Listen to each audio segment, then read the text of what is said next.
ये शरीर 5 तत्वों से बना एक अस्थायी घर है।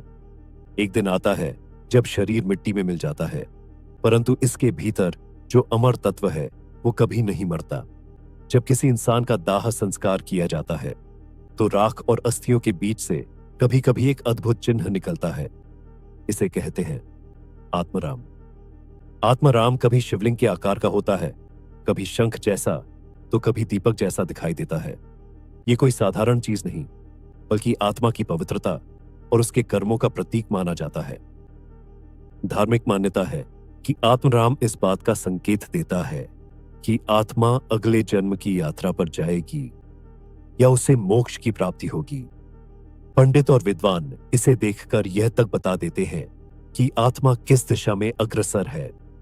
मृत्यु के बाद जब अस्थियां मां गंगा में विसर्जन के लिए हरिद्वार ले जाई जाती है तो इस आत्मराम को भी बड़ी श्रद्धा और सम्मान के साथ गंगा में प्रवाहित किया जाता है।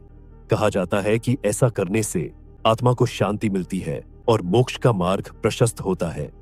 असल में आत्माराम हमें यह याद दिलाता है कि शरीर नश्वर है पर आत्मा अमर है।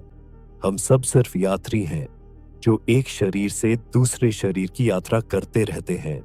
इसलिए जब भी आत्माराम प्रकट होता है तो यह सिर्फ राख में मिली हुई आकृति नहीं, बल्कि आत्मा की दिव्यता और परमात्मा से जुड़ने का संकेत है।